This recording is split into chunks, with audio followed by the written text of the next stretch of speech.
bénir, mais pour accomplir.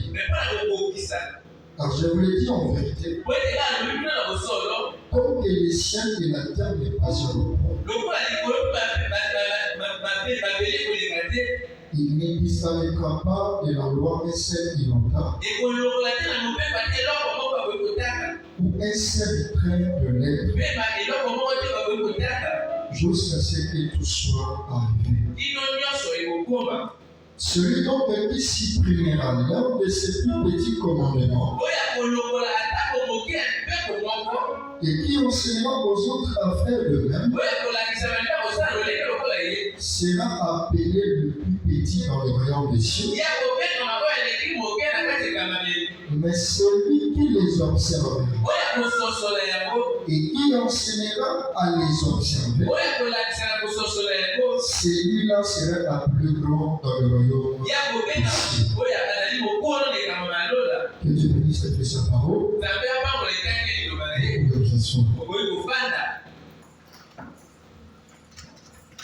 Et pendant que nous sommes assis, je voudrais encore ajouter dans Matthieu chapitre 24, le verset 35. Matthieu 24, 35. Les cieux et la terre passeront, mais les paroles ne passeront pas. Je prends encore Matthieu 13, le verset 24 jusqu'à 30, et 36 à 43. Il est écrit, il a proposé une autre parabole, et il dit, le royaume des cieux est semblable à un homme qui a semé une bonne semence dans son champ. Mais pendant que les gens dormaient, son ennemi vint, seulement délivré parmi le bleu, et s'en alla. Lorsque l'arbre y poussait et donnait du fruit, lui vint Paris aussi. Le serviteur du maître de la moisson vint lui dire, Seigneur, n'as-tu pas semé une bonne semence dans ton champ? D'où vient donc ce qu'il y a de livré? Il a répondu, c'est un ennemi qui a fait cela. Et les serviteurs lui disent, veux-tu que nous allions l'arracher? Non, dit-tu. Le peuple est en arrachant l'ivraie. Vous ne déracinez en même temps le bleu. Laissez-les croître ensemble, l'un et l'autre, jusqu'à la moisson. Et à l'époque de la moisson, je dirai aux moissonniers, arrachez d'abord l'ivraie et liez-la en gerbe pour la plier, mais amassez le blé dans mon grenier. Et les versets 36 à 42 à 43. Alors il renvoya la foule et entrant dans la maison, ses disciples s'approchèrent de lui et dirent, explique-nous la parabole de l'ivraie du champ. Il y répondit, celui qui sème la bonne semence, c'est le Fils de l'homme. Les chats, c'est les morts. La bonne semence, ce sont le Fils du royaume. L'ivraie, ce sont les fils du malin. L'ennemi qui l'a semé, c'est le diable. La moisson, c'est la fête du mort. Le poissonnet, ce sont les anges. Or, quand on arrache l'ivraie et qu'on la jette au feu, il en sera de même à la fin du monde. Le Fils de l'homme enverra ses anges qui arracheront des royaumes tous les scandales et ceux qui commettent l'iniquité. Et ils les jetteront dans la fournaise ardente où il y aura de pleurs et de grincements de dents. Alors les justes resplendiront comme le soleil dans le royaume de leur Père. Et celui qui a des oreilles pour entendre, entendre. Et Dieu bénisse encore avec sa parole. Désolé de me retrouver ce matin avec le Seigneur. Je dis encore merci à Dieu. Bien premier rang de ce jour-ci possible. Et je dis encore merci au révérend pasteur Harris pour l'opportunité qu'il nous a encore accordée afin que nous puissions parler à son peuple et que vous êtes. Alors, sans plus tarder, nous allons passer parce que nous n'avons pas d'état à perdre. Alors, je vais parler sur les termes qui est la loi divine. Et pour ce matin, j'ai ajouté la guérison divine. C'est-à-dire, nous étions ici depuis le mardi passé, l'autre là. Et on était en train de parler sur un thème dont on avait intitulé cela. La loi. Et on avait compris que dans la loi, il y a trois comptes de lois qui font en sorte que d'autres lois aussi puissent venir à l'existence. C'est pourquoi on avait parlé sur la loi de la nature, la loi morale et la loi divine. On avait déjà développé la loi de la nature. On a aussi développé la loi morale. Et c'est depuis le mardi qu'on avait commencé à parler sur la partie de la loi divine. C'est pourquoi, alors que je parle même l'autre idée, ce matin on va aussi ajouter la petite partie qui est la guérison divine. Dans le même thème, la loi divine et la guérison divine. Donc je vais entamer à lui déjà faire là. Parce qu'il y a beaucoup de choses que ce matin on devait parler. Alors je vais commencer par lui le prophète. Est-ce que vous aimez le prophète? Je ne vous ai pas entendu. Est-ce que vous aimez le prophète? Merci beaucoup. Nous allons lire Frère Branham. Et je crois que ça va venir quelqu'un.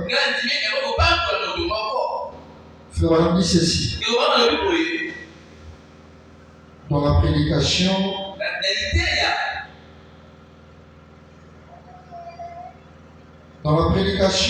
la foi. Bon, avant que nous puissions la foi, prenons d'abord la restauration de l'œuvre de tous. Elle a été prêchée le 22 avril 1962. Le paragraphe 119 jusqu'à 122. Frère dit ceci. Il dit Dieu a établi toutes ces lois pour qu'ils les servent. Les naturels, les spirituels, elles opèrent d'après sa parole. Quelles que soient les conditions. Madame dit j'aime ça. J'avais un passage de l'écriture là-dessus. Oui, messieurs. Dieu a mis toutes les lois en mouvement. Pensez-y un peu. Maintenant, Laissons cela pénétrer parce que dans quelques minutes, nous allons arriver à un service de guérison. Voyez, Dieu a mis tout cela en mouvement de manière que je peux apporter sa parole à lui. Est-ce que vous saisissez? Voyez sa parole. Selon doit opérer d'après sa parole. Il a commandé au soleil. Il a commandé à la ligne. Il a commandé à la terre. Il a commandé à la nature. Et ils s'alignent tous. Et toutes les lois opèrent en harmonie avec la parole. Parler de Dieu. Et la loi de la vie qui est en nous va aussi nous amener à une résurrection. Elle doit le faire. C'est impossible qu'elle ne le fasse pas. Je prends le paragraphe 120. C'est pour ça la loi de la vie qui était en Christ. Quand la parole a été prononcée, et qu'elle a dit, je ne permettrai pas que mon sang ait la corruption. Je n'abandonnerai pas non plus cela au séjour de mort. La parole dit, il n'y avait pas assez de temps. Il n'y avait pas assez de démons. Il n'y avait pas assez de d'autres choses pour garder Christ dans cette terre-là. Jusqu'à ce que lui, son corps commence à pourrir. Parce que la loi de Dieu devait accomplir la parole. Et la loi de Dieu, par le Saint-Esprit, accomplit n'importe quelle promesse. Il vous saisissez, il dit que soit le commission. Amen. Selon frère il dit que le Seigneur Jésus, lorsqu'il était mort, parce que David avait prophétisé, David était le type du Seigneur Jésus-Christ. Et David avait déjà vu la résurrection de Jésus à l'avance. Parce que selon frère Branham, David aussi était un prophète. Et il dit David avait déjà vu. Il avait prophétisé en disant que je ne permettrai pas que mon sein, son corps, puisse voir la corruption. Et Branham me dit, lorsque Jésus est venu sur la terre, Jésus avait dit à ce que David avait dit. C'est pourquoi frère Branham me dit, il n'y avait pas assez de temps. Il n'y avait pas assez de démons. Il devait arrêter pour que cette promesse ne puisse pas s'accomplir. C'est pour que nous puissions comprendre et dire que si Dieu il a promis une chose, il n'y a pas assez de temps. Il n'y a pas assez de démons. Il ne peut pas l'enfer. Il ne peut pas arrêter la promesse de Dieu et s'accomplir dans la vie de son fils et dans la vie de sa femme.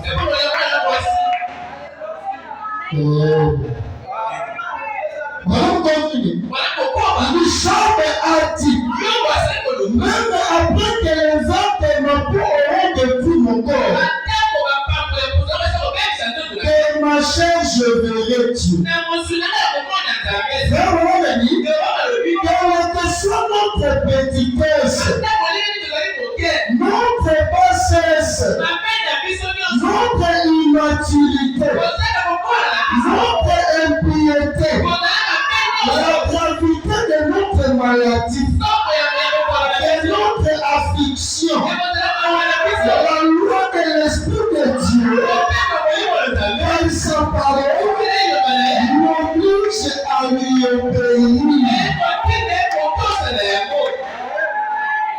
Quelle que soit notre petitesse, quelle que soit notre bassesse, avec eux, ata kolemwa na biso, ata kozoba na biso, ata kozanga mayele na biso, pour que tout cela, selon celle de la main, Dieu il a tenu à faire quelque chose avec nous. Pour nous croire, parce que nous croyons à sa parole. Peu importe notre impiété, peu importe notre mal, peu importe les péchés, peu importe les difficultés, peu importe la maladie, si quelqu'un peut croire à cette parole, selon la loi de Dieu, cette parole, elle obligera cette maladie, elle obligera cette impudicité, et ça a été dans votre vie. C'est ça la parole de Dieu. Vraiment continue. Il dit, elle exerce la contrainte. Elle dit, rends-le. Elle dit, Amen. Oh, si seulement nous pouvions réfléchir à ça un instant. Elle nous contraint, quelles que soient les conditions, peu importe la condition, la loi de la parole de Dieu contraint la condition à s'aligner sur sa parole. Il dit, voyez, elle est obligée. C'est l'imposition. Là, tu n'as pas besoin de votre foi. Là, tu n'as pas besoin de toi. Mais lui, il est à sa réputation. Il s'habille de sa parole. Pourquoi pour ceux qui étaient ici le mardi, on avait lu avant que eux, frère Bernard avait fait une déclaration en disant que Dieu n'est pas obligé de vous guérir pour vous prouver qu'il est Dieu. Dieu n'est pas obligé de vous remplir du Saint-Esprit pour vous prouver qu'il est Dieu. Dieu n'est pas obligé de vous bénir pour vous prouver qu'il est Dieu. Dieu n'est pas obligé de vous donner le mariage pour vous prouver qu'il est Dieu. C'est le frère Bernard. De vous remplir, de vous pardonner, c'est pour qu'il puisse tenir à sa parole. Dieu il est censé tenir à sa parole. C'est pourquoi si vous voulez voir Dieu se manifester, même si lorsque tu étais quelque part, même si tu étais dans la prostitution, même si tu avais fait des mauvaises choses, il ne faut pas compter vis-à-vis de la parole de Dieu. Si vous avez ouvert à la parole de Dieu, Dieu il est tenu de vous sauver. C'est pourquoi la vie, on va prier pour les gens. Et avant que nous puissions arriver, frère Bernard me dit, vous devez d'abord mettre les gens face à leurs responsabilités. Et savoir que même Jésus venait ici pour la chair. Moi, mon frère Bernard, s'il venait ici pour la chair, et qu'il commençait à vous prêcher la parole, mais si vous ne croyez pas, si vous ne pouvez pas vous élever et changer ta situation, il y a aussi des va se passer. Ça ne dépend pas d'un homme, mais ça dépend de la parole de Dieu. Frère, on a dit, ne regarde pas à la gravité de ton problème. Ne regarde pas à la gravité de ta situation. Mais regardez plutôt à celui qui a fait la promesse. Parce que celui qui a fait la promesse, il n'est pas un homme pour mentir. Il n'est pas un fils d'homme pour se repentir.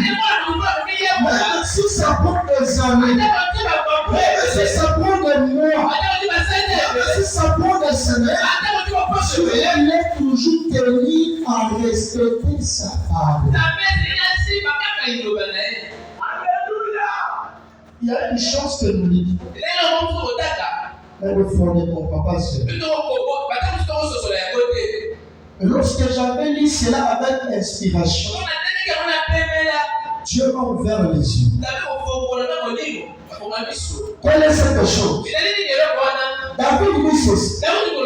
Il dit, j'étais jeune jusqu'à ce que j'ai vécu.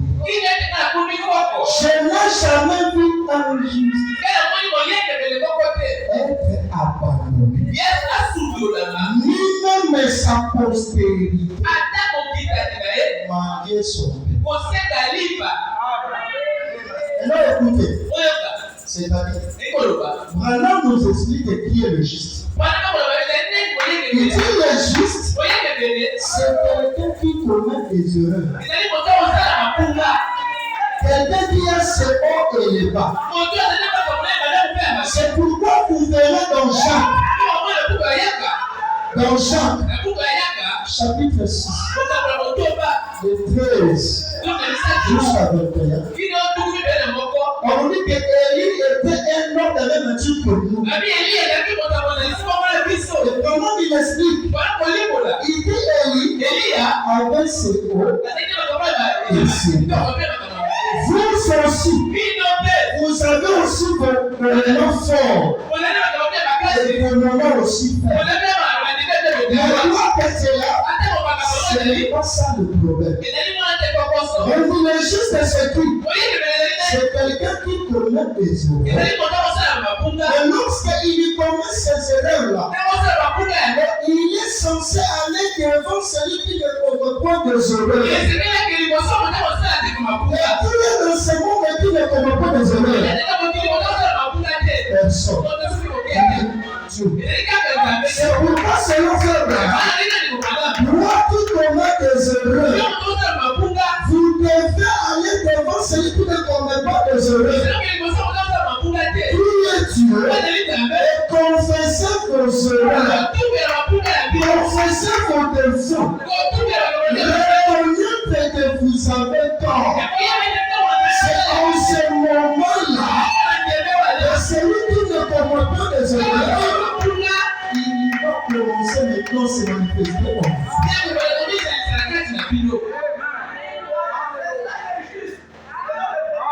Le juste, c'est cet homme-là. Je vais lire ça. C'est important, ça va beaucoup aussi.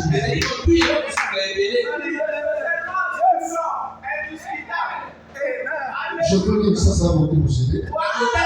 La prédication amène les gens à croire. Il était prêché le 17 juillet 1952. Le paragraphe est 4.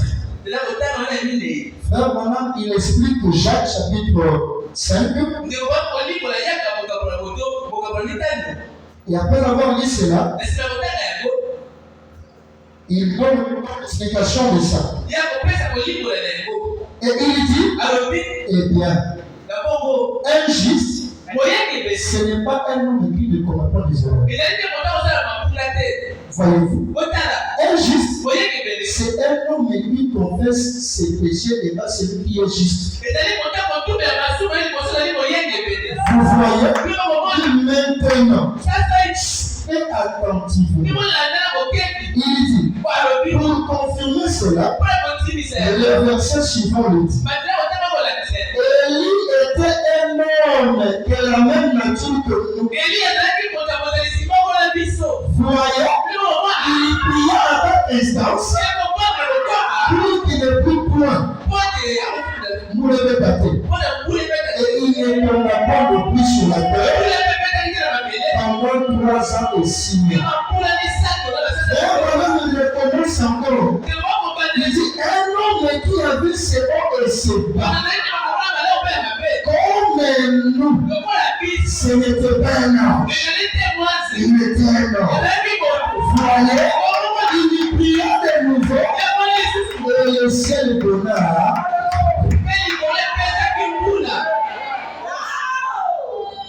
Les justes seront frère Branham.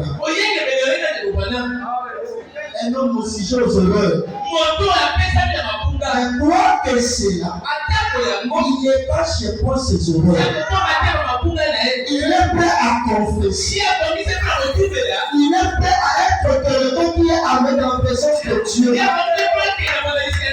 Pour dire à Dieu, Seigneur, c'est encore moi. Seigneur, me voici. À qui il est encore. Je viens parce que tu m'as dit, en toi tu as le parole de la vie. Seigneur Jésus, purifie ma vie. Si toi tu ne le fais pas, personne d'autre le fera dans ma vie. Là, mon papa, c'était non. Ma mère aussi, c'était non. Mon pasteur aussi, c'était non. C'est pourquoi, Seigneur, je te reprends. Et moi, tu m'as dit, tu ne mettras pas dehors. C'est lui qui viendra à toi. C'est pourquoi je viens devant toi ce matin. Seigneur, purifie-moi. Seigneur, sanctifie-moi. Et si vous êtes sincère, Dieu le fait.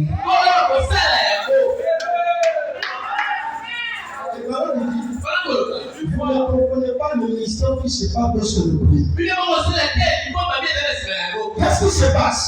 Lorsque nous prions, selon frère Branham, la prière fait élever l'homme dans la présence de Dieu. La prière ne fait pas descendre Dieu vers vous. Parce que toi, tu es environné sur une hauteur. Il y a déjà pollué. Il y a de mauvaises pratiques. Il y a de mauvaises choses. Il y a de convoitises. Ainsi de suite. Maintenant, lorsque vous priez, selon frère Branham, vous quittez cette dimension terrestre et vous commencez à penser. Vous commencez à penser jusqu'à ce que vous arrivez dans les lieux célestes en Jésus. La prière toujours votre mode de vie. Moi, mon secret, c'est la prière. Moi, mon secret, c'est la prière. C'est pourquoi on me dit, l'homme ne peut que donner ce qu'il a. Pourquoi je peux prêcher, je peux naviguer, je peux descendre, mais je suis censé inciter sur la prière. Parce que frère Branham me dit, le Seigneur Jésus, il était continuellement consacré. Ce que nous faisons des fois, c'est quoi? Aujourd'hui, tu pries. Demain, tu ne pries pas. Le lendemain, tu pries. Le lendemain, tu ne pries pas. Donc, ce n'est pas bien comme ça. Lorsqu'on dit continuellement, c'est-à-dire, je prie aujourd'hui, je prie demain, je prie que tous les jours, je prie. Tous les jours, j'abandonne pas la foi. Tous les jours, je suis en train toujours de faire la volonté de Dieu. La chose qui fait retarder des fois Dieu n'est pas se manifester. Nous ne sommes pas constants dans la présence de Dieu. Nous sommes revenus des bras de délestage. C'est comment je suis à l'église. Le mardi, tu n'es pas à l'église. Le jeudi, tu es à l'église. Le dimanche, tu es à l'église. Le mardi, tu es à l'église. Le jeudi, tu n'es pas à l'église. Ce n'est pas bien. Frère Branham me dit, vous devez persévérer dans le champ de Dieu. Et lorsqu'on parle de la persévérance n'a pas un temps de repos. C'est venu chaque jour. Comme le corps a besoin de manger. Chaque jour. Comme le corps a besoin de boire. Chaque jour. Comme le corps a besoin de se laver. Chaque jour. Comme le corps a besoin de se reposer. Chaque jour. Comme le corps a besoin de s'habiller. Vous devez faire la même chose à ceux qui sont aussi spirituels.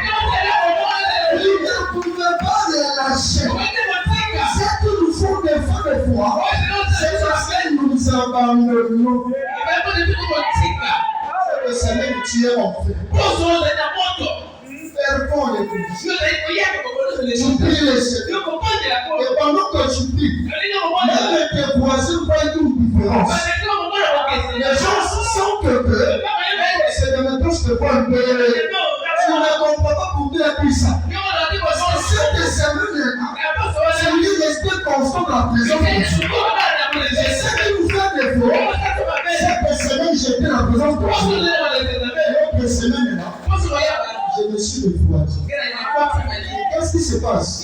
Si cette semaine, tu étais en fait, et que l'autre semaine, tu n'es pas en fait, le commentaire est blanc en zéro. Les choses ne commencent en zéro. Mon frère Mohamed, tu ne savais pas ce que fait la prière. Lorsque vous priez, Dieu est en train de faire échapper beaucoup de choses qui devaient vous arriver. Est-ce que tu es assis ici ce matin? Et maintenant vous dites, tu as les résultats de tes prières passées. Ce que tu as aujourd'hui, ce sont les résultats des prières passées. Et les résultats, les choses futures, les choses qui viendront, c'est maintenant. C'est pourquoi soyez un chrétien en fait. Ne soyez pas un chrétien de délestage. Regardez les conséquences. Si vous avez acheté la nourriture et que vous l'avez mettez sur le congélateur, s'il y a délestage, si le courant, ça fait délestage. Quelles sont les conséquences? Quelles sont les conséquences? Ah? Je vais poser avec vous. Quelles sont les conséquences? La nourriture va pourrir. C'est la même chose à ce qui est aussi spirituel. C'est-à-dire, lorsqu'il y a des temps où sont pas délestage, on prétend toujours que d'autres choses aussi vont pourrir. Et fois tu ne les vois pas. Mais c'est comme ça. C'est comme ça. Il dit des fois les gens me disent, mais pourquoi je ne fais pas foi? Là, ça concerne le pasteur à vie sociale.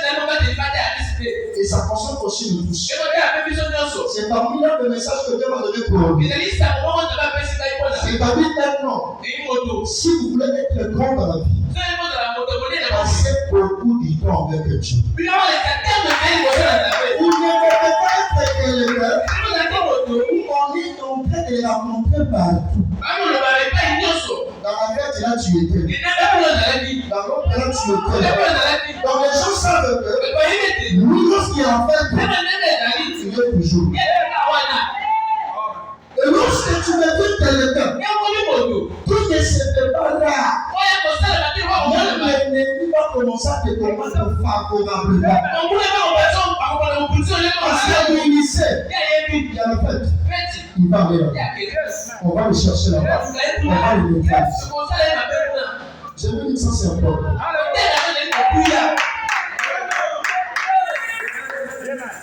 C'était pour le pasteur Alice. Mais ça va aussi bénéficier pour l'église. Frère Mohamed dit, la prédication qui est coupée sans voix. Elle a été prêchée le 5 octobre 1950. Le paragraphe 74 jusqu'à 76. On dit ceci. Il dit tant des choses engourdissent l'essence déjà aujourd'hui. Et même ici, comme on a battu. Tellement qu'ils sont préoccupés par les affaires ainsi de suite. Les gens n'ont plus la conscience. Il dit malgré ça. Donc je vais commencer. Il dit, oh, mais au milieu de tout ça, malgré tout engourdissement et toute le voie qu'il y a dans le monde aujourd'hui, quelqu'un quelques-unes d'entre elles, il dit des voies de plaisir. Quelques-unes d'entre elles sont des voies de péché. Non,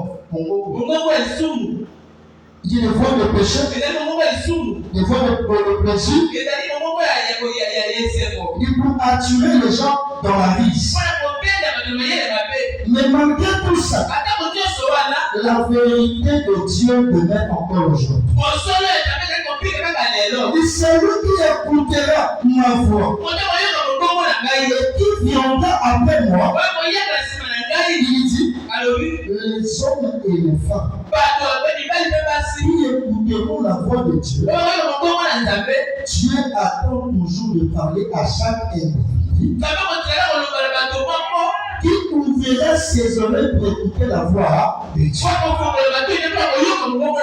Il dit, même les gens disent, pourriez-vous pas faire ceci? Les gens disent, pourquoi tu ne fais pas telle chose? Pourquoi tu ne fais pas telle chose? Voilà, me dit, même les gens, pourriez-vous pas faire ceci? Ne pourriez-vous pas faire un son à tel endroit? Ne pourriez-vous pas faire ceci? Comment me dit? J'aimerais bien le faire. Mais il faut que je reste dans la présence de Dieu. Si je compte faire les choses correctement, on vous a dit quelque part. Ne précipitez pas pour demandez d'abord la volonté de Dieu.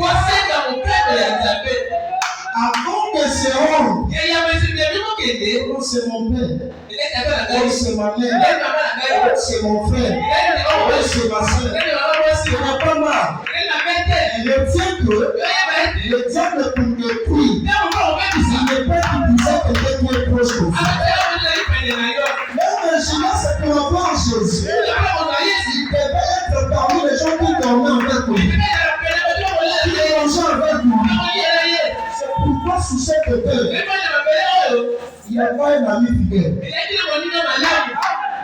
Que personne vous mente.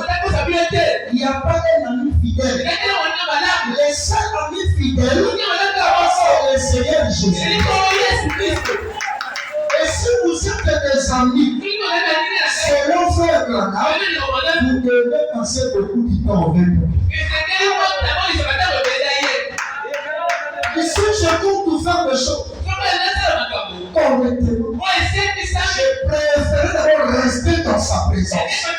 Et s'il me dit facile, c'est comme ça que je vais aller. C'est pourquoi moi, je ne parle pas n'importe quoi. On peut m'inviter quelque part. Pour que je puisse partir, il faut que Dieu puisse quelque chose. Il faut que Dieu me dise quelque chose. Pourquoi? Parce que frère Branham me dit, il faut que vous partez à une autre idée. Le premier qui viendra à votre rencontre, c'est le diable. Alors il faut être conçu. Dans l'église que tu es en train de partir, tu avais déjà un ami de Dieu qui t'a mis à l'aise. Il sait pourquoi. Même dans les campagnes, par jour, je recevais au moins 1000 invitations. Par jour, vraiment, je recevais 1000 invitations. Les gens lui invitaient dans le monde entier pour aller prêcher. Comment je devais faire? Je prenais toutes ces invitations. Je mettais cela quelque part. Que ce soit Londres, aux États-Unis, au village, ceci, cela. Je ne précipitais pas pour y aller. Je laissais cela là-bas. Et je partais, je priais. Seigneur, il y a plusieurs invitations. Je ne sais pas le lien pour lequel toi tu voudrais que moi je puisse aller. Alors moi je fais ma part. Je te pose l'invitation ici. Parle-le. Il est parti. Dans sa tête, Il n'a rien. Il ne pense à rien.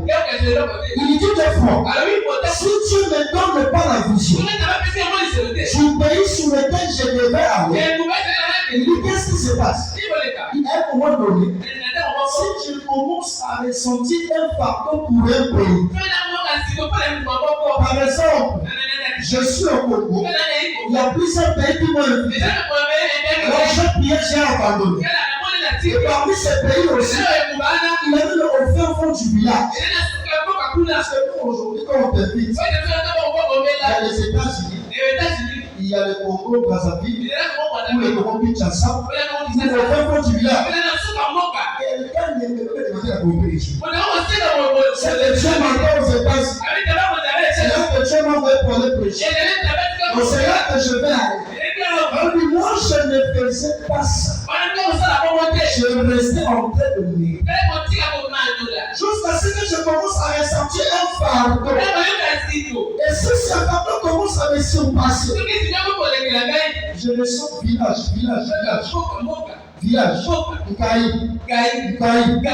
En ce moment-là, je deviens dans mes habitations. Et je commence à vérifier. Si je vais en Caï, alors je dis c'est Dieu qui m'a mis en Caï. Je vais aller en Caï. C'est comme ça que vous voyez. Dans toutes les réunions, j'avais toujours discussion avec Dieu. Pourquoi? Parce que je ne battais pas par moi-même. C'est Dieu qui me disait tu y allais. Et on me dit là, ce n'est pas peut-être la vision. Mais si je commence à ressentir un fardeau, donc ça vous aussi pouvez le faire. C'est-à-dire, si vous commencez à ressentir un fardeau, comme tu es un célibataire, à ressentir un fardeau pour le mariage, selon frère Branham, la chose n'est plus loin. Selon frère Branham, la chose va faire arriver dans votre vie. C'est pourquoi vous devez comprendre comment Dieu vous utilise. Il continue.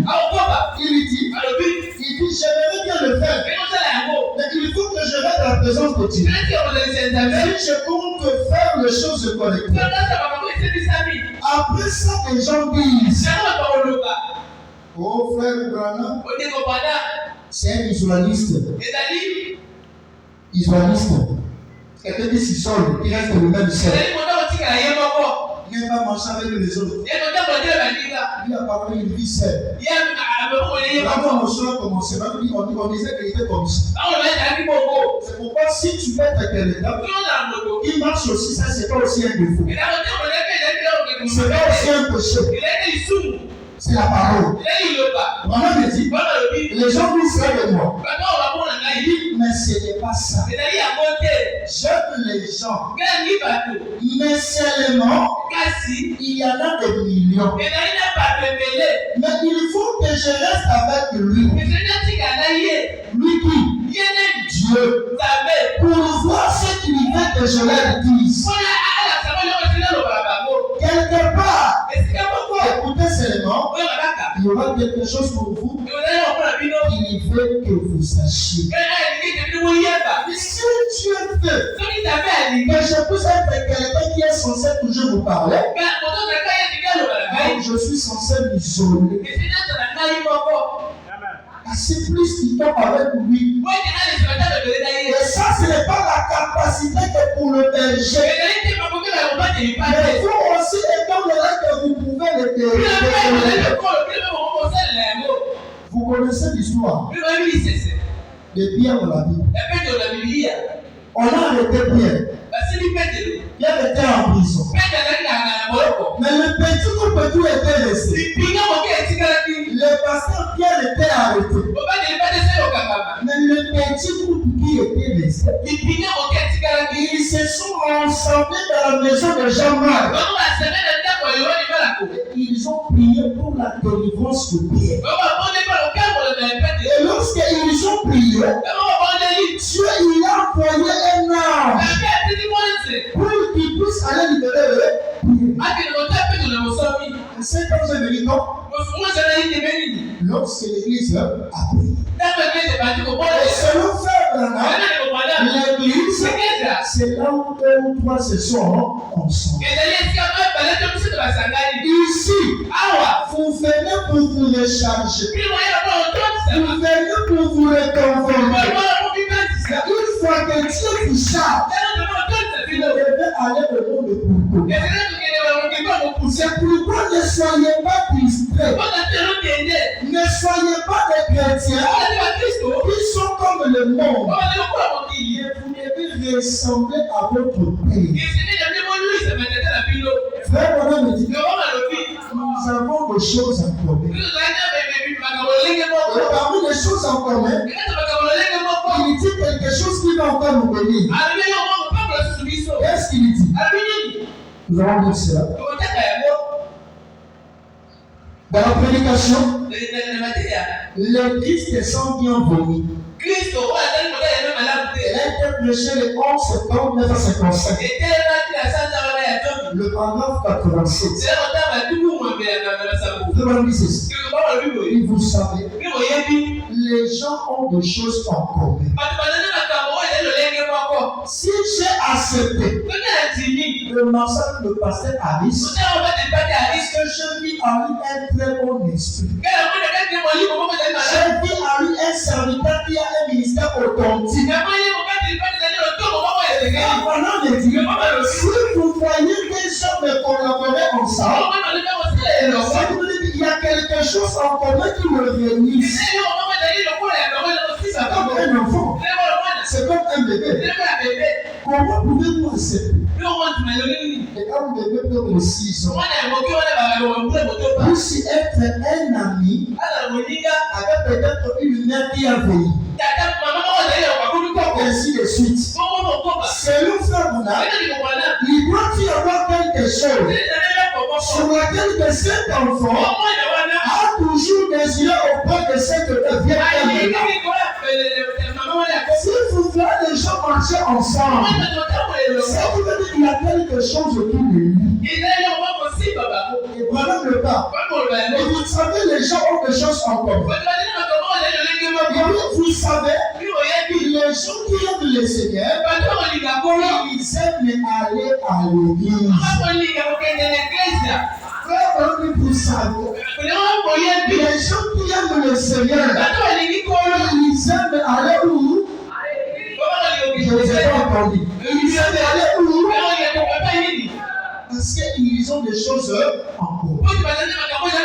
Quand nous sommes assis ici, chacun d'entre nous est tué de sa tribu. Nous sommes des pays différents.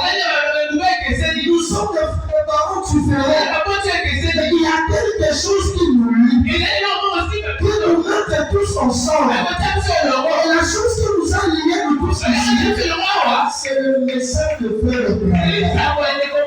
C'est-à-dire, même si je partais en Amérique, je n'ai pas de famille là-bas. Mais si j'ai que le message de Frère Branham, je sais que je serai très bien reçu. C'est pourquoi même dans vos entourages, selon Frère Branham, votre environnement détermine ce que vous êtes. Si vous voyez l'envie par laquelle vous marchez avec lui, ne vous aidez à rien. Il y a quelqu'un qui vous amène toujours dans les choses qui ne sont pas importantes. Séparez-vous avec lui. Marchez avec lui que le temps, il peut être un soutien pour vous. Quelqu'un qui peut vous apporter un plus. Et si quelqu'un ne peut pas vous apporter un plus, et s'il peut être là justement, les choses qui ne sont pas importantes, c'est l'enfant bonhomme, séparez-vous avec lui. Si vous n'arrivez pas à vous séparer, vous êtes en train de nous dire que vous avez quelque chose en commun.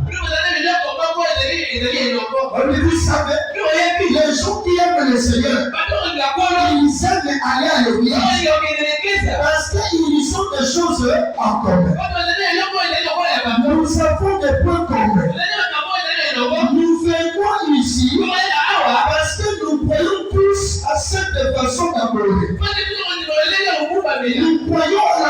guérison divine.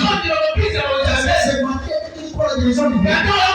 Il y a quelqu'un qui croit la guérison divine. Il y a quelqu'un qui croit que Dieu peut guérir.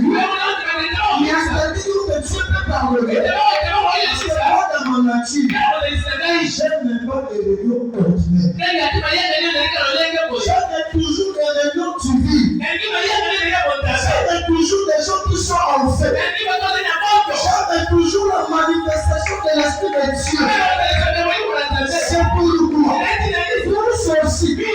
Étant que des créatures de Dieu. Étant que des sémences de Dieu. Vous devez ce que Dieu fait et veut de vous. Et de désirer ce que Dieu désire de vous. Et de respecter ce que Dieu attend de vous. Et si Dieu attend de vous la guérison du bien, vous aussi vous devez croiser et les manifester dans votre vie. Vous pouvez faire maintenant des dieux. La chose la plus faible qu'un chrétien peut faire, c'est la guérison du bien. C'est la chose la plus faible qu'un chrétien peut faire. C'est la chose la plus faible. C'est pourquoi mon homme dit, avant que vous puissiez avoir la foi de l'enlèvement, la foi des grandes choses, vous devez d'abord commencer à avoir la foi de la dette. Avant la foi des grandes choses, vous devez pas commencer à avoir la foi des petites choses. Parce que selon la loi, celui qui a fini les petites choses, il le sera aussi dans les grandes. C'est pourquoi vous verrez, même vous les parents,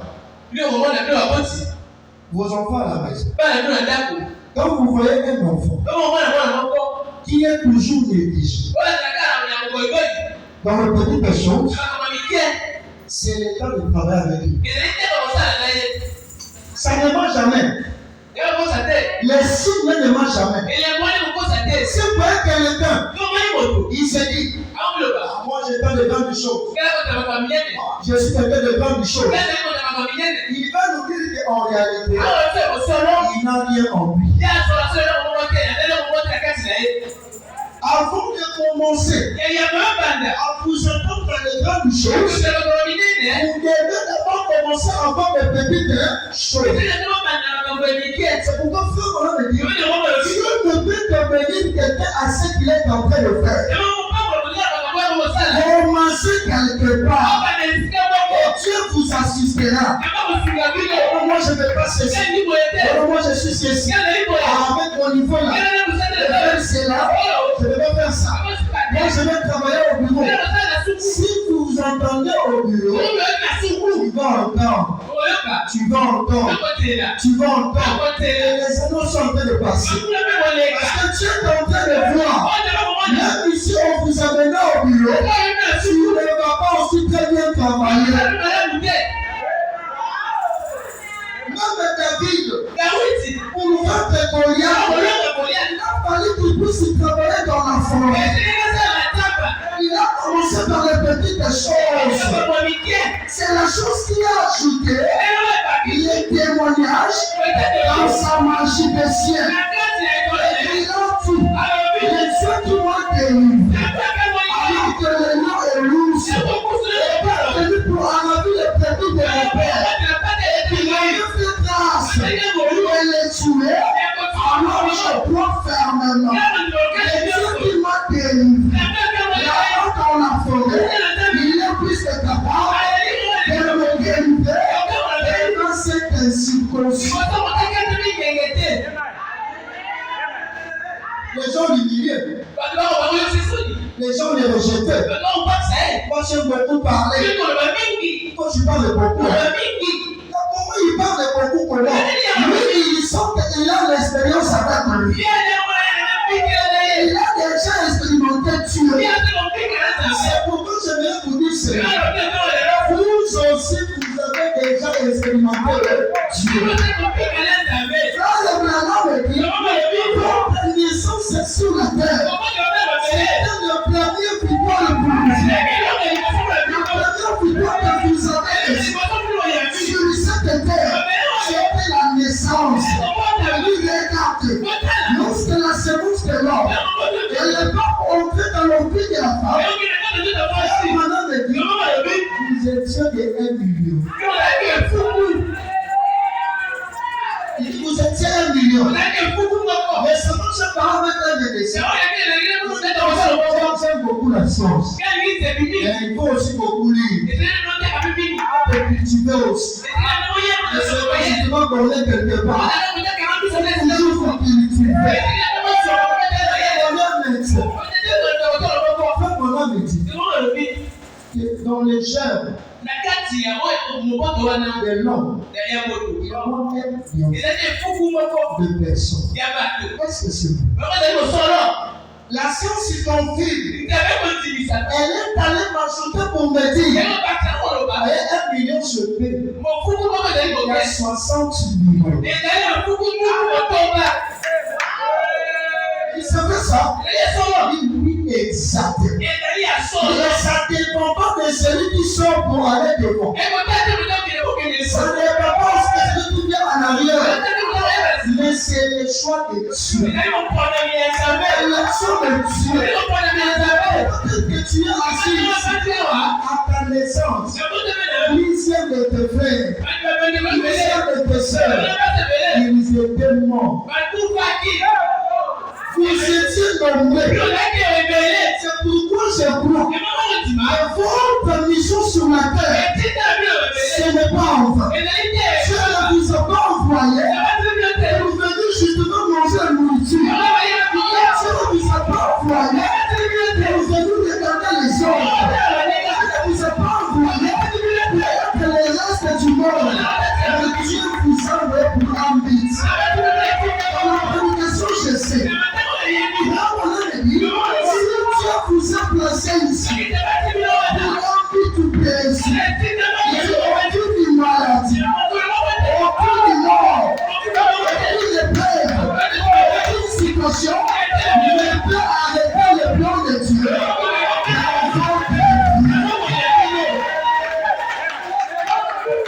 Rien ne peut arrêter le plan de Dieu, la grâce de Dieu. L'amour de Dieu pour votre vie. Ta naissance a été une victoire. C'est pourquoi ne vous sous-estimez jamais. Ne vous voyez pas petit homme. Peu importe votre petitesse, peu importe votre bassesse, c'est ensemble. Si vous pouvez justement croire à ce que la parole de Dieu réalise pour vous, vous verrez la gloire de Dieu.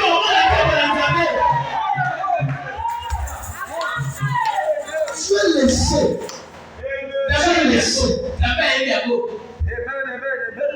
Jean m'a dit, dans les derniers jours, je verrai mon rédempteur.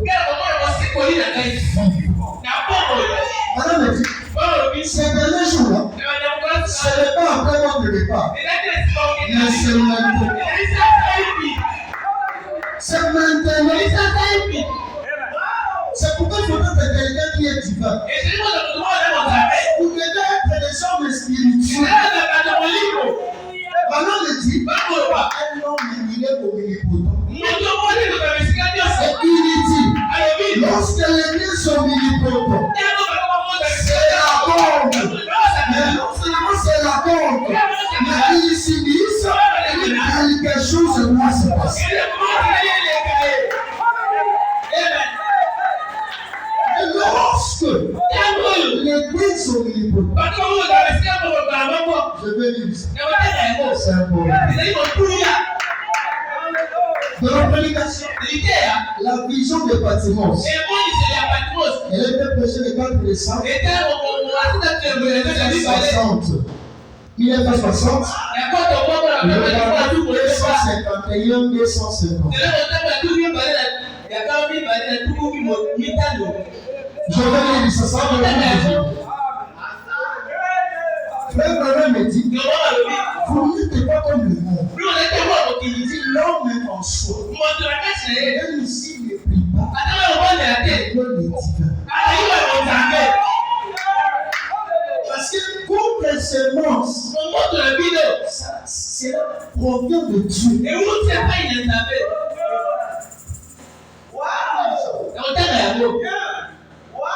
Ça peut vous aider. Et comme ça, vous allez commencer à vous arrêter et vous sous-estimer. Je ne voudrais pas me pousser de partout ici parce que vous êtes seul. Il faudrait que quelque chose puisse se passer dans votre vie. Le Dieu de Jésus-Christ, c'est bien. Mais William Branham, c'est bien. Branham nous a dit. Et moi je pars. Mais la colonne de feu, elle est partie. Elle est restée avec nous. C'est ça la promesse. C'est ça la promesse. Je veux dire ça. Moi que j'ai beaucoup de citations ici. Je rentre dans le tapette. La vision de Patmos. Des 4 et 160. Page 251. Voilà ceci. Il dit Amen. Il a ôté tous les obstacles devant les êtres. Il parle de Jésus. Il est enfin d'être en contact avec le Torah. Comme dans les jardins. Il dit maintenant, j'allais ravaler ceci. Mais, je veux le dire, l'homme est omnipotent.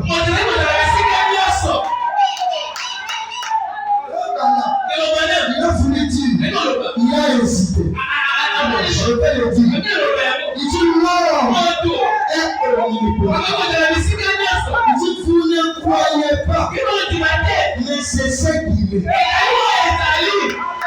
Vous ne croyez pas, mais c'est ça ce que vous êtes.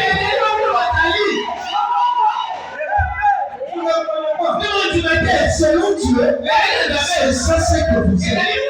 Mon frère Branham dit, il dit Jésus, ce qui faisait sa force, c'est parce qu'il croyait à ce que les Écritures disaient. Vous aussi, vous devez croire à ce que les Écritures disent. Les Écritures vous disent, vous êtes des omnipotents.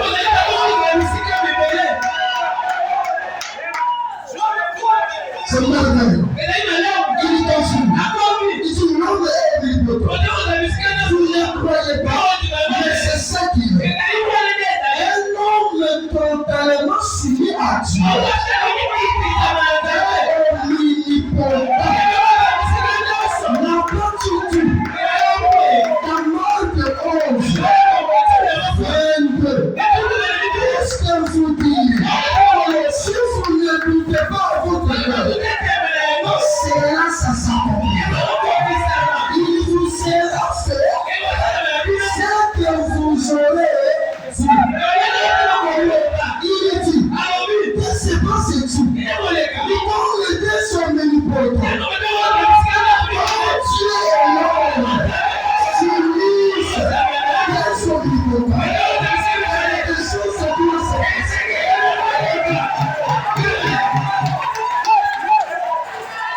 C'est pourquoi ce matin, parce que nous sommes les omnipotents. Dieu est déjà avec nous ici.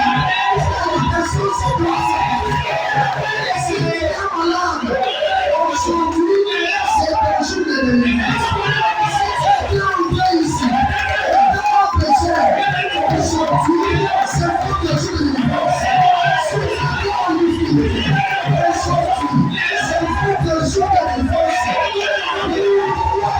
Parce que les personnes du peuple, les Dieu, et l'homme, c'est la bombe. Et nous les rencontres, ils se disent quelque chose doit se passer.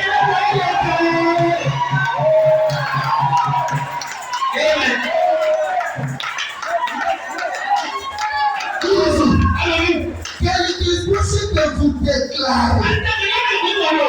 À cette puissance créatrice, que l'omnipotence de Dieu, sachant qu'il a fait la promesse et qu'il a déclaré cela dans sa parole, cela crée une puissance et tout fait s'accomplir les choses. Ce qui n'existe pas. Et les choses qui comme ici, elles existaient. C'est merveilleux. Ça, c'est merveilleux. L'homme me dit, si c'était son omnipotent, c'est donc quelque chose dans ce passé. Non seulement ici, mais par cette puissance créatrice, qui se trouve en vous, tout ce que vous déclarez dans votre bouche, parce que Jésus a dit, c'est dans la pognon qui fait que la bouche parle. C'est-à-dire, ceux qui sont de votre bouche, ça vient du fond de votre cœur. Et puis, ça vient de votre cœur. Parce que tu es l'écrivain, et les personnes doivent se passer.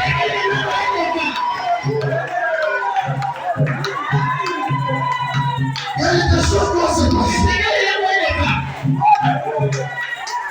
Quelque chose doit se passer.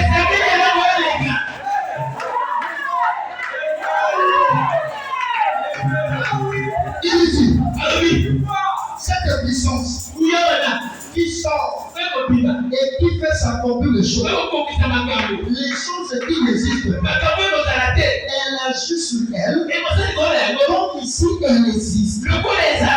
Pourquoi? Parce que les omnipotents, ça sont là.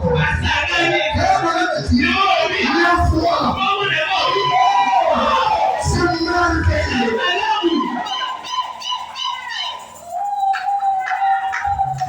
Ça c'est merveilleux. Croyez en Dieu et vous verrez se manifester. C'est pourquoi je crois après la prédication. On va prier pour les gens. On le fera avec le pasteur Caris. Et peu importe le problème, confiez à foi. Je ne vais pas répéter des choses. Voilà me dit, les grandes choses aussi, elles sont aussi possibles que le petit cœur soit. Et tu peux demander le cœur soit. Et pourquoi? Parce que le grand des choses, elles sont aussi possibles que le petit cœur soit. C'est si simple. Supposons, je prends le bruit, je jette dans le bureau du pasteur Caris. Je prends mon téléphone, je jette aussi dans le bureau du pasteur Caris. J'envoie le fils que c'est mon petite fille. Entre les bouillons, entre les bouilles et le téléphone, va me chercher ça. Qu'est-ce que cet enfant ne pouvait prévenir? Pourquoi le téléphone?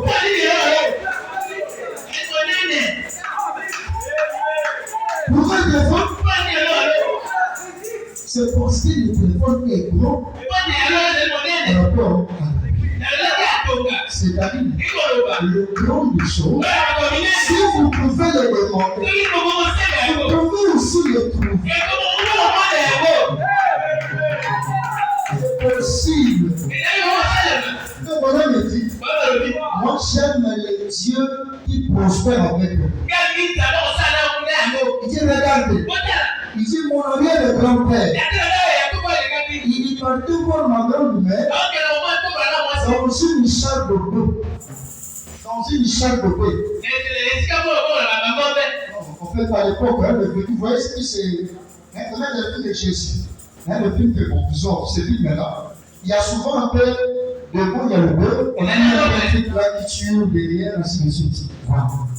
À l'époque, son grand-père, il partait voir sa grand-mère dans une chambre de bébé. Il dit, mon grand-père, mon grand-père, il partait voir ma grand-mère dans une chambre de bébé. Mon père, il partait voir ma maman dans un peu. Il dit, mais moi, aujourd'hui, je roule dans une voiture Ford, marque 2. Marque 2. Mon fils Billy Paul, lui est en train de rouler dans un véhicule de 8 cylindres. Qu'est-ce qui se passe? Nous progressons. Qui est ce moi? Mes petits-fils voleront dans les avions. C'est le problème. C'est le problème. Il ne comprend pas sa famille. Et le mari, c'est la même chose. Et cela doit être l'examen de chacun d'entre eux. Qui était mon grand-père? Qui était mon arrière-grand-père? Qui était mon papa? Qu'est-ce qu'ils ont fait? Ils savaient quoi? Et vous allez voir, si vous êtes en train de progresser, vous êtes ridiculeux. C'est un frère Ghana. Parce que vous avez une âme, vous devez progresser. C'est pourquoi, après la prédication d'aujourd'hui, après la réunion d'aujourd'hui, pour tous ceux que vous êtes assis, vous devez progresser. Vous ne serez plus le même. Le monde a été créé par la parole. Vous êtes comme une hypothèse. Dieu vous entend à progresser. Le nom me dit, ma vie, votre vie, notre vie à tous a besoin de progresser devant Dieu. Il dit encore, Dieu veut que vous soyez bien. Dieu veut que vous soyez en bonne santé. Dieu veut que vous puissiez prospérer à tous égards. C'est ça que Dieu veut. Dieu veut votre bonheur. Je vais vous faire. Voilà, il dit, le message d'aujourd'hui, c'est un message de réconfort. Mais on a passé par beaucoup de messages d'avertissement. Cette fois-ci, la mission de ce message, il dit, c'est pour réconforter les gens. J'avais lu ça.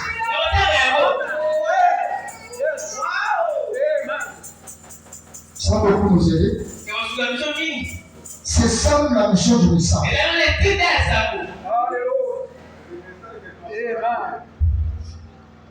Ça va beaucoup nous aider dans nos maisons et partout où nous pouvons aller.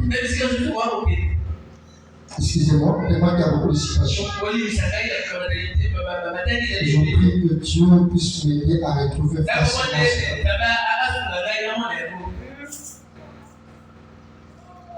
Comment ça va beaucoup nous aider? Je prie que Dieu me donne ça. Dites que le message d'aujourd'hui, c'est un message de réconfort. C'est un message qui est censé fortifier les gens.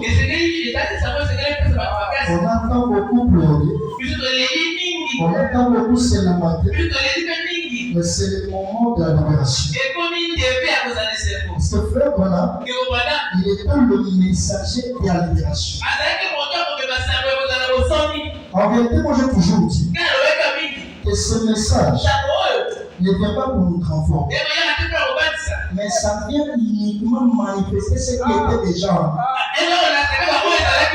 C'est-à-dire, si vous étiez dès le départ la bonne sémence de Dieu, lorsque le soleil va rayonner, En réalité, le soleil ne peut qu'enjaillir encore la semence.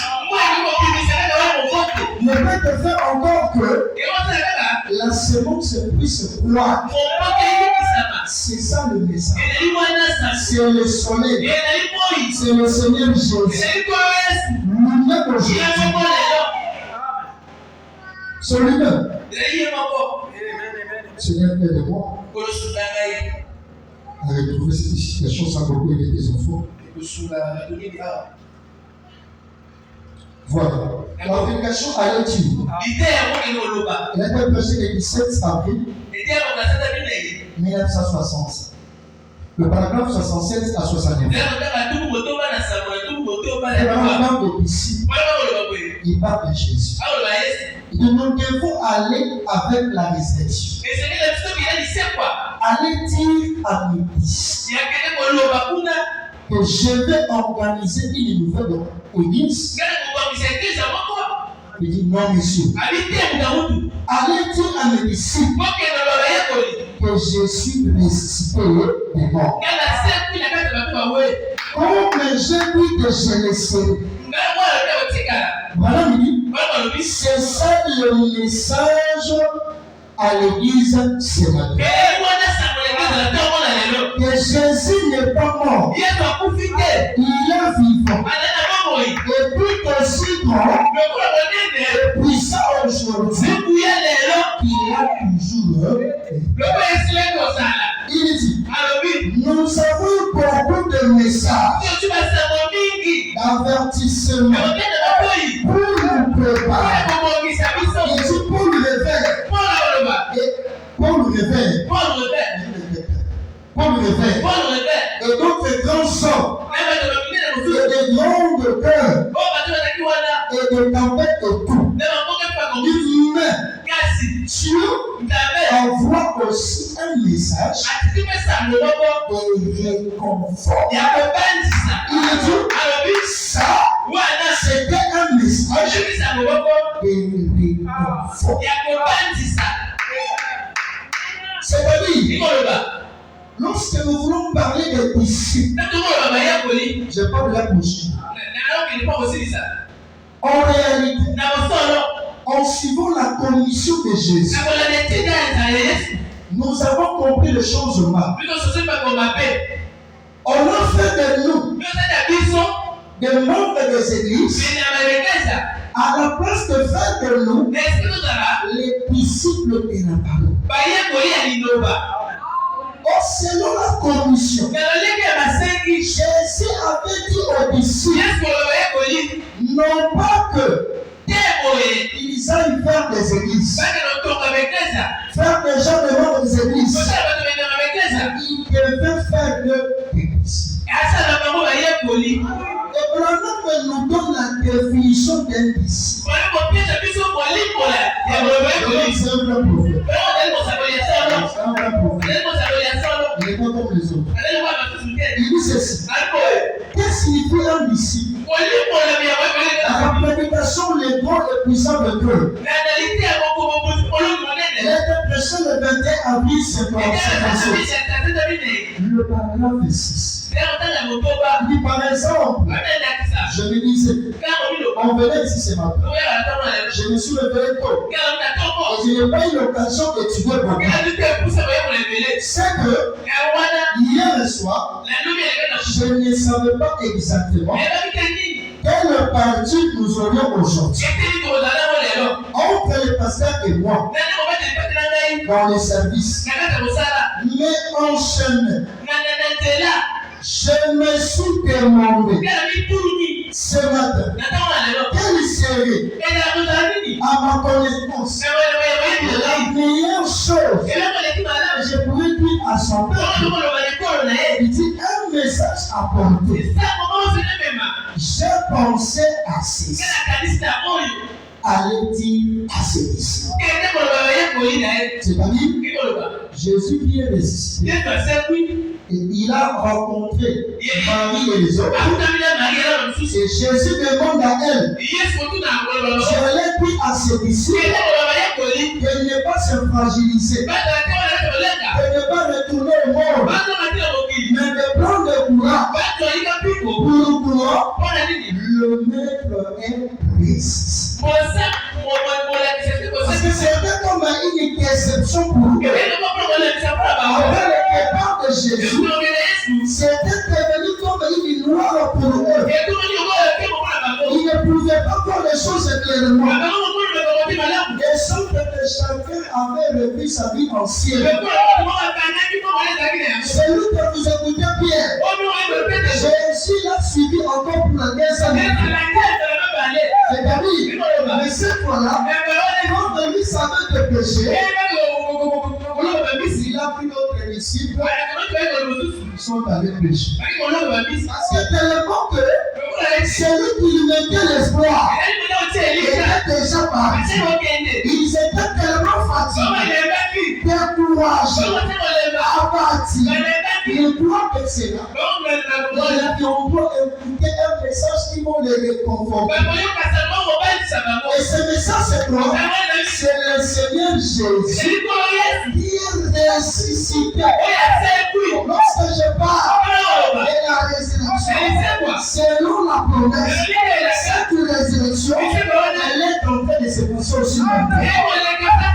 C'est-à-dire, on va lire dans l'homme pas. Il dit l'éternel jour, ce n'est pas au plan de départ. L'éternel jour, c'est maintenant. Et si vous êtes l'éternel jour, vous devez vous le nom de Jésus. Et lui, Jésus, lui était le soleil de la justice, le soleil du matin. Et s'il est aussi le nom du soleil, il est censé aller se coucher. Alors, si nous comprenons et que nous voyons le nom de Dieu, le nom de choses, alors le véritable disciple, ils seront le maître éternel. Il continue. Il dit, allez le dire à ceux-ci. Oh, ces disciples sont ceux qui le suivent. Et un disciple, c'est quelqu'un qui suit. C'est pourquoi nous sommes des disciples faibles. Parce que Josué, il était disciple de Moïse. Et nous sommes des disciples de Frère Branham. Pourquoi? Parce que la manière de faire les choses de Dieu, il ne traite pas avec tout le monde. Si aujourd'hui vous avez évalué le tabernacle, parce qu'il y avait quelqu'un qui avait saisi la vision. Et tiens, vous êtes assis ici sous un ministère. Et non, c'est pour vous. Si vous faites l'erreur de perdre ce ministère, vous devez disperser.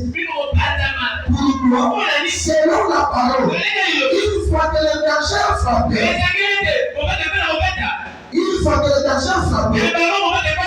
les brebis aussi vont se disperser. C'est pourquoi si vous êtes ici, c'est parce qu'il y a quelqu'un qui a saisi la vie. C'est pourquoi soutenez-lui. C'est niveau par niveau. Frère Branham, disciple de Jésus. Nous auxiliaires, disciples de Frère Branham. Et vous, le brebis. Si un prédicateur, vous avez un pasteur qui vous déclare le Frère Branham, qui aime Frère Branham, vous devez beaucoup prier pour lui. Parce qu'en le faisant, vous aussi, vous comprendrez ce que Dieu est en train de réserver pour vous. C'est les élèves que nous faisons pour vous. Je ne peux pas citer les églises. Mais regardez, dans cette Bible, il y avait le prédicateur qui était grand. Il y avait le prédicateur qui était aussi. Mais à après leur départ, regardez les églises. Regardez les églises. Pour vous dire que Emmanuel, tant que votre pasteur est en vous, vous devez rester soudés.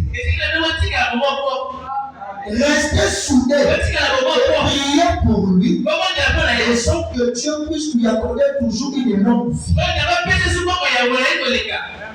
C'est important. Les disciples de Jésus, s'ils avaient été dispersés, c'est parce que le berger n'était plus. Et Branham me dit, c'est la chose qui se passe aujourd'hui dans les églises. Une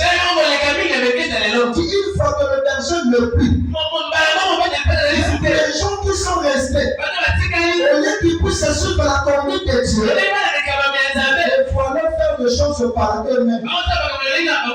Et qu'est-ce qui se passe? L'autre frère est venu, parce qu'il est venu après, il n'a rien souffert, il a trouvé que l'église, l'arrogance c'est bon. C'est moi. Le premier aussi, il ne supportera plus ça. Et surtout, si leur pasteur était humble, je ne vais pas prier pour votre priez beaucoup pour lui. Voilà me dit, un disciple, c'est quelqu'un qui suit. Et j'ai pensé à ça. Les Français disent, qu'est-ce qu'il fait un disciple? Il dit, c'est lui qui apprend d'un maître quelque chose ou quelque part libéral. Il dit, c'est lui qui suit la doctrine d'un autre qui s'attache à ce principe et à ses sentiments. Surtout quand il s'agit de doctrines politiques, religieuses ou philosophiques. Un disciple, c'est quelqu'un qui est censé suivre toujours le maître. Et c'était ça la mission de Jésus. Les apôtres devaient faire de nous des disciples. Il nous a dit, venez à l'église ne suffit pas. Il dit, lorsque vous avez quitté le monde, c'est un premier pas. Du monde à l'église. Mais de l'église, vous devez aller vers Jésus. C'est le travail que le berger est censé faire. Vous amener en lui. Lui, il soit effacé. Mais il est censé vous amener en lui.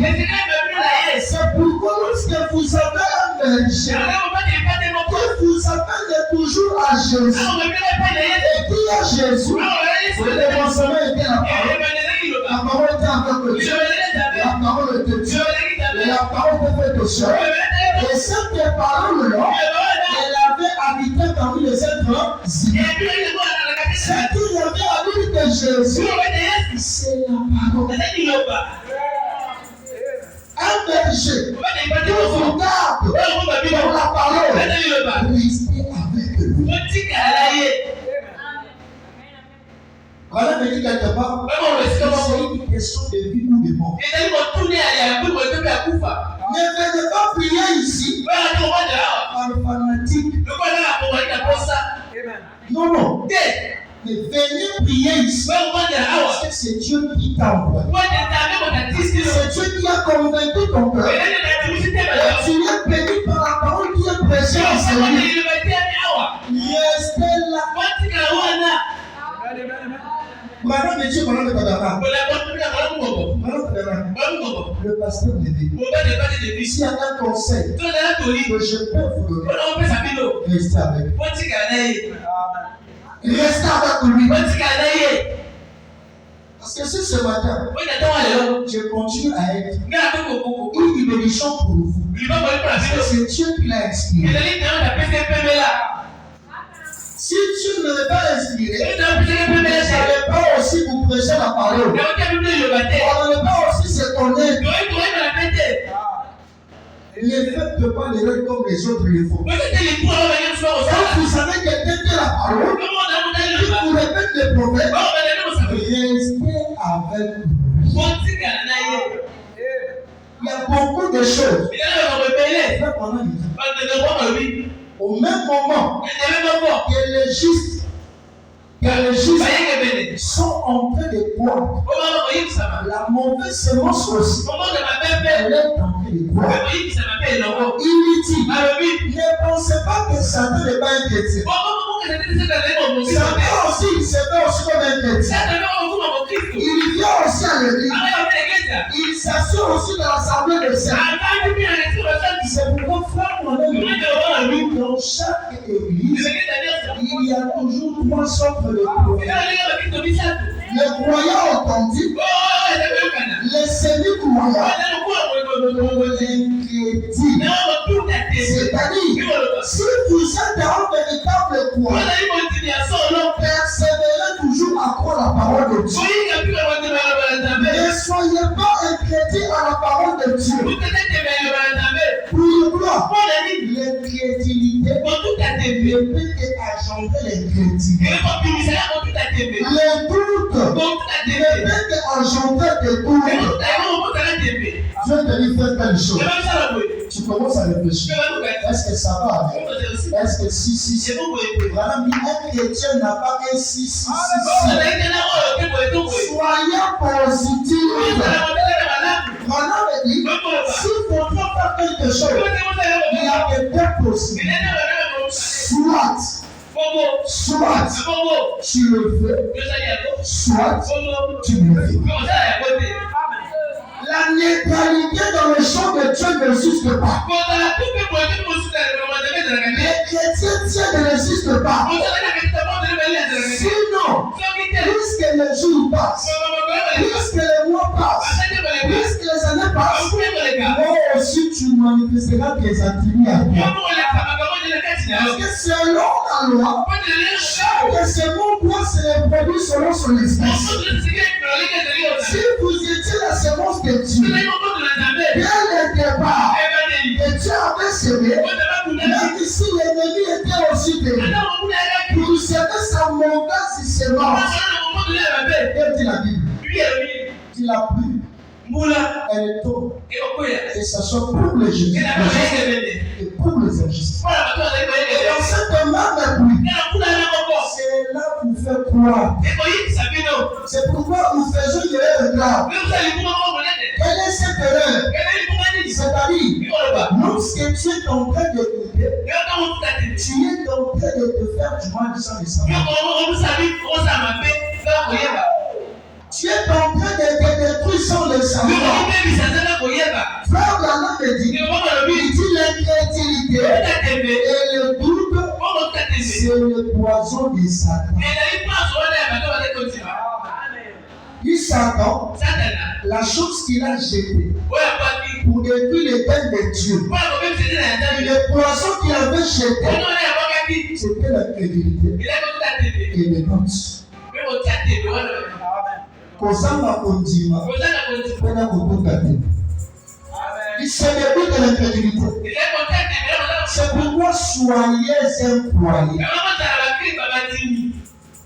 Soyez un croyant. Et lorsque vous croyez, Dieu aussi va commencer à faire le quoi? À se manifester. La prédication, c'est le lever du soleil. Il dit ceci. Il remarque, il prenait 61. Il remarque en soi le message même de l'évangile. C'est de prouver aux gens qu'il est ressuscité. Allez dire à mes disciples que je suis ressuscité de mort et que j'irai les rejoindre pour les confirmer. Voilà, il dit, oh Dieu, en ces derniers jours, il y aura de nouveau la lumière sur la surface de la terre.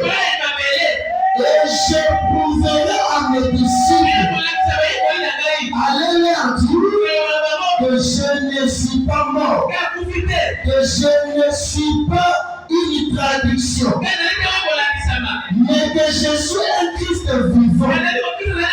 J'irai les rejoindre. Il transmet ce message à mes disciples que je suis ressuscité de mort. C'est l'évangile de la bonne nouvelle. Il dit Hébreux 13:8 dit il est le même hier, aujourd'hui et éternellement. Il dit nous ces bénéficiaires, nous ces bénéficiaires, nous devons prouver que sa vie est maintenant en nous. Il continue. Il dit les bénéficiaires de cette vie. Il dit la vie, jamais une vie comme Michel l'avait été vue. Il était le fils de Dieu. Il est mort. Et elle a été stoppée. Mais quand il est ressuscité de mort, les matins de Pâques, alors nous, qui sommes ses serviteurs, nous avons reçu de lui les mandats d'aller par tout le monde et d'apporter à chaque personne cette bonne nouvelle. Quelle est cette nouvelle? Qu'il est vivant. Et comment pouvons-nous le faire? En parlant de ce nom, il dit car il est écrit, l'évangile n'est pas venu en parole seulement, mais elle est aussi venue par la puissance et la manifestation du Saint-Esprit pour prouver qu'il est vivant. C'est ça l'évangile. Qu'il est vivant. C'est pourquoi ne doutez pas à votre Dieu. Rana me dit, notre Dieu, c'est un spécialiste des choses que les hommes ne peuvent pas faire. Je vais vous poser une question. Le président Sassou Nguesso, ce matin, s'il est venu ici, il peut changer votre vie. Il peut devenir un milliardaire. Vrai ou faux? Vrai ou faux? Maintenant, frère Bana, les choses que Dieu fait, ce n'est pas ça. Lui fait des choses que les hommes ne peuvent pas faire. La première, l'homme ne peut pas jeter la mort. La première des choses, l'homme ne peut pas jeter la mort. Mais Jésus l'a fait. Mais Jésus l'a fait. Et si nous aussi, nous sommes sortis de lui, nous avons le même sang que lui. Cette vie aussi, selon Faible, cela ça se trouve en nous. Ça se trouve en nous. Dès que vous êtes assis maintenant, la vie des hommes, cela se trouve en nous. Pourquoi? Parce que dès le départ, tu es omnipotent. Voilà me dit, sans vous Dieu, il est impossible. La totalité de Dieu, c'est vous aimons. Il dit, c'est comme mon corps. Je peux dire à ma main, va jouer au piano. Et la main va m'obéir. Pourquoi? Parce que cette main, elle est la partie de mon corps. Elle est la partie de mon corps. C'est pourquoi la main ne peut que m'obéir. Vous aussi, Rana me dit, si il a créé l'homme sur la terre, afin que celui-ci soit le maître de toutes les circonstances. C'est toi qui es le maître de la terre. C'est toi qui as nommé les animaux, les arbres. Tout ce que vous avez aujourd'hui, c'est l'homme qui a donné le nom. C'est l'homme.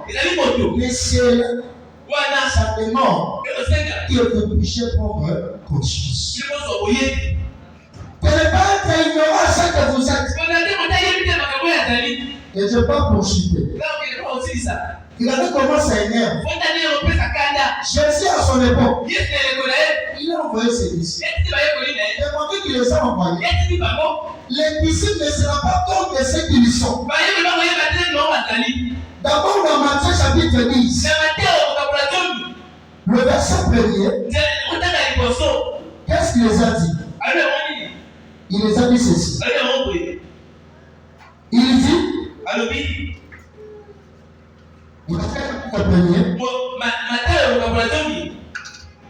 le verset 1er, il a dit, puis ayant appelé ses 12 disciples, il leur donna le pouvoir de chasser les esprits impies et de guérir toute maladie et toute infirmité. Dieu vous a donné ça.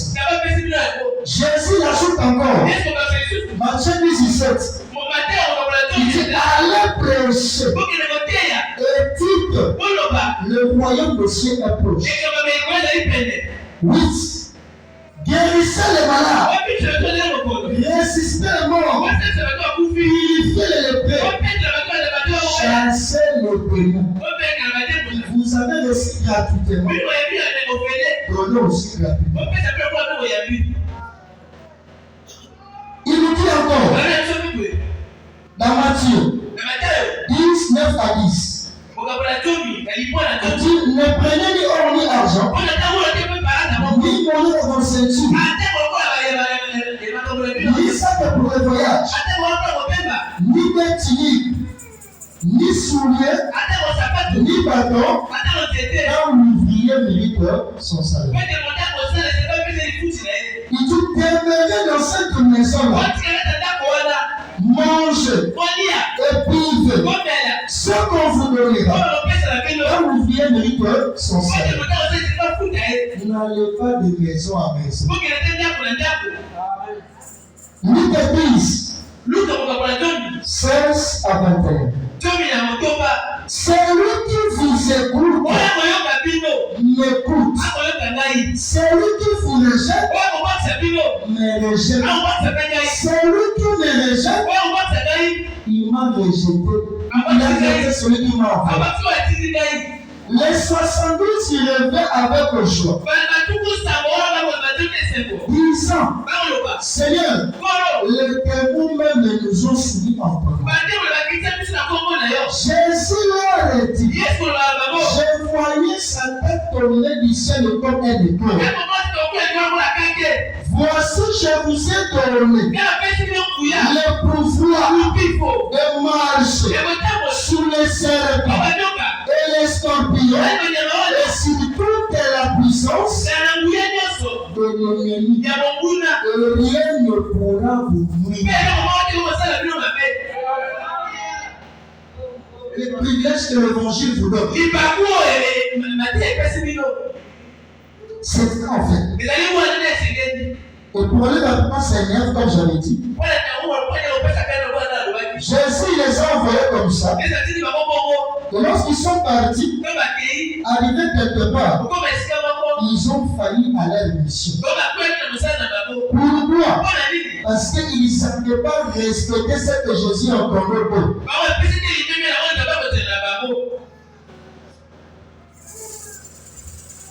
Il est écrit, lorsqu'il fut arrivé près de la foule, c'est Matthieu toujours, il dit, un homme vint se jeta à genoux devant Jésus et dit, Seigneur, aie pitié de mon fils. Tu es lunatique, il souffre cruellement, il tombe souvent dans le feu et souvent dans l'eau. Je l'ai amené à tes disciples. Il dit qu'ils n'ont pas pu le guérir. C'est toi maintenant. Même ton enfant est souffrant. Je commence à parler. Il dit qu'on nous donne des témoignages. Il dit, on pose à lui la question. Il dit, Philippe, dis-nous. Tu as marché avec ton père. Mais qu'est-ce qu'il faisait? Ou qu'est-ce que tu peux nous dire?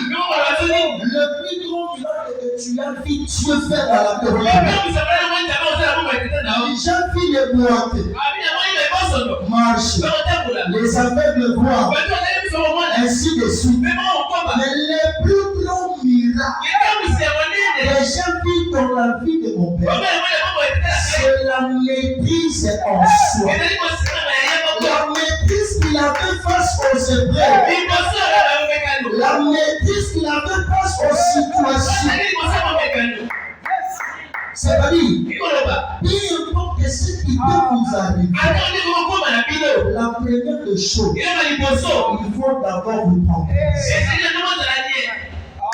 C'est dans le temps que Dieu parle. C'est dans le temps que l'homme peut manifester Dieu. Il dit la paix. La paix. La paix, comment? La paix, c'est un fléau. Il dit la paix, c'est un fléau.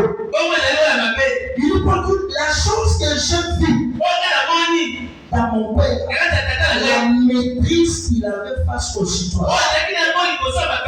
Même si quelqu'un est venu comment?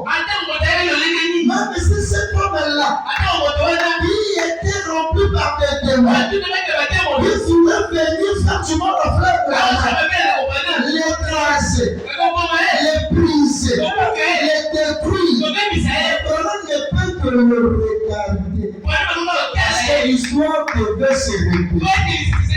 De la même manière, les fous de Gadara, alors que Jésus descendait, et lorsqu'il est arrivé, ces fous ont ramassé les biens pour l'appliquer son délateur.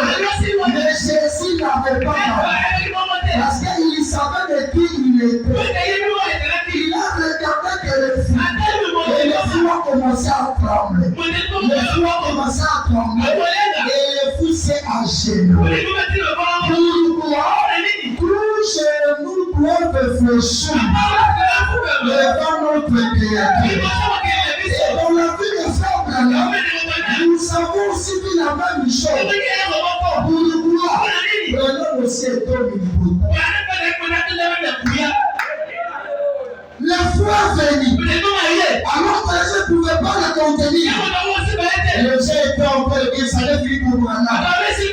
On l'a détruit. On lui a tué. Ainsi de suite. Mais frère Branham me dit, j'ai regardé cet homme et je l'ai aimé. Et lorsque je l'ai aimé, il forçait son souvenir. Et cela lui a neutralisé. Et voilà le fou s'agenouille. L'histoire se répète. Pourquoi l'homme est au milieu? Pourquoi quelque part c'est pas aussi du mal de vous agenouiller votre pasteur afin qu'il puisse prier pour vous? Tu t'enchaînes pas devant un homme. Vous êtes en train de vous agenouiller parce qu'à l'intérieur de lui il y a un homme. L'homme dit le don ce n'est pas un homme. Il dit le don c'est Dieu. Il dit les dons c'est Dieu.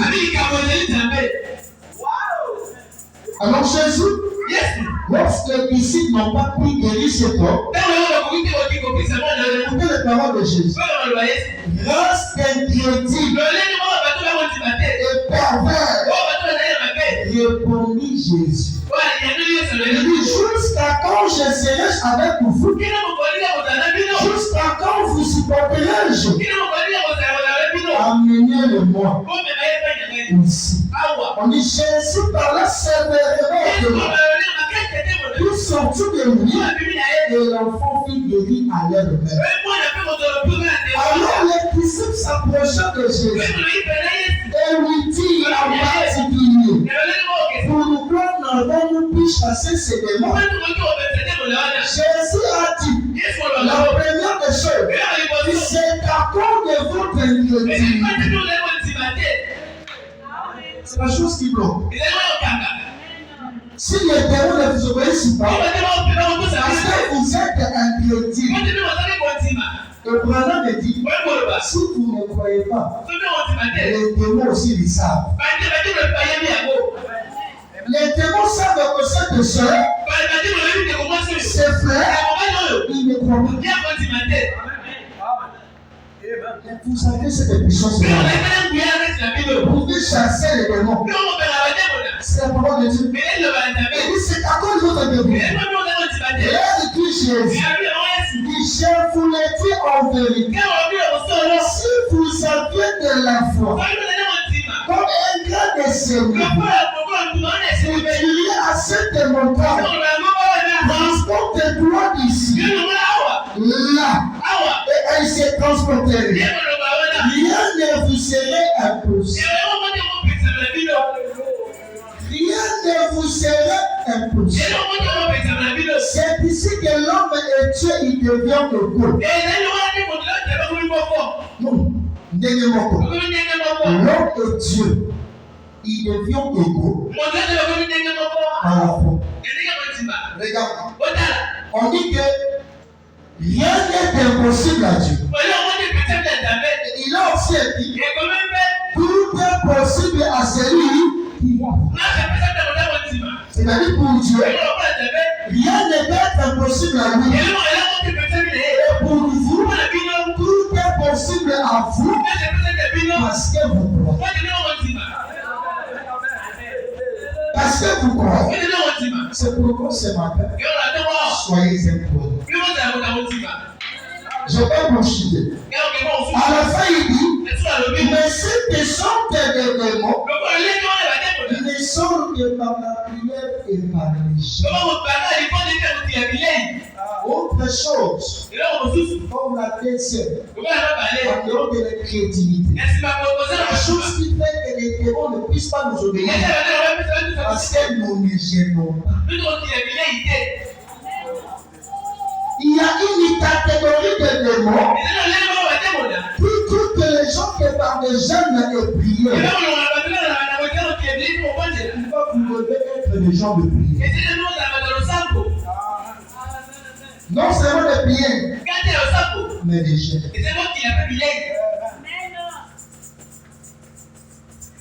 Pour lire l'écriture de la prière, je prends Jacques chapitre 5, le verset 13 à 18. Il est écrit, quelqu'un parmi vous est-il dans la souffrance? Qui nous prie. Le canal pour sortir de la souffrance, c'est la prière. C'est la Bible qui dit. Quelqu'un parmi vous est-il dans la souffrance? Qui nous prie. Quelqu'un est-il dans la joie?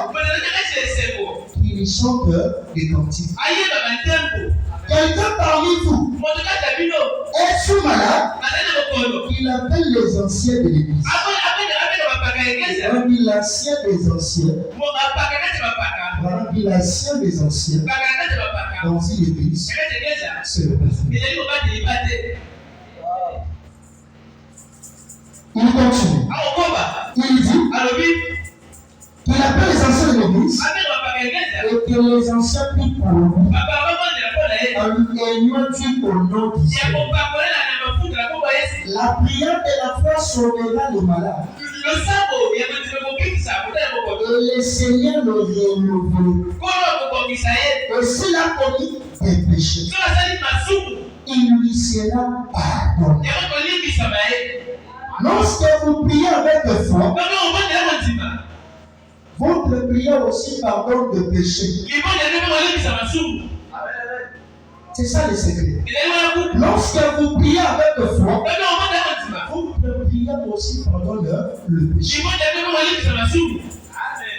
Il dit, confessez donc vos péchés les uns les autres et priez les uns pour les autres afin que vous soyez guéris. La prière fervente et juste a une grande efficace. Élie était un homme de même nature que nous. Il pria avec insistance pour qu'il ne prie point. Et il ne tomba pas de pluie sur la terre pendant 3 ans et 6 mois. Il pria de nouveau et le ciel donna de la pluie. Et la terre produisit son fruit. Je vais inviter le pasteur. J'avais aussi invité quelqu'un qui joue au piano. J'aimerais que ce matin nous puissions avec vous ensemble. Nous puissions expérimenter Dieu. C'est-à-dire, je voudrais que ce jour soit pour vous un jour commémoratif. Que vous puissiez dire, depuis ce jour-là, quelque chose s'est passé de votre vie. Vous maintenant passer pour commencer à prier. Pour vous, si vous avez un problème. Mais avant de prier pour vous, faire une décision. Il dit, Dieu n'a pas dit qu'il va justement exaucer les prières de Frère Branham. Et je dis ça, c'est béni. Et voilà même qui parle. Il dit que Dieu n'a pas justement dit qu'il va seulement exaucer les prières de Frère Branham. Il a promis aussi exaucer les prières de tous ceux qui vont croire.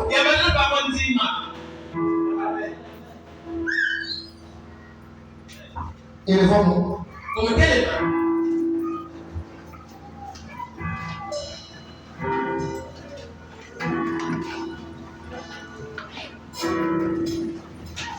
Je voudrais que tu puisses créer une atmosphère. Créer une attitude. Nous avons parlé simplement.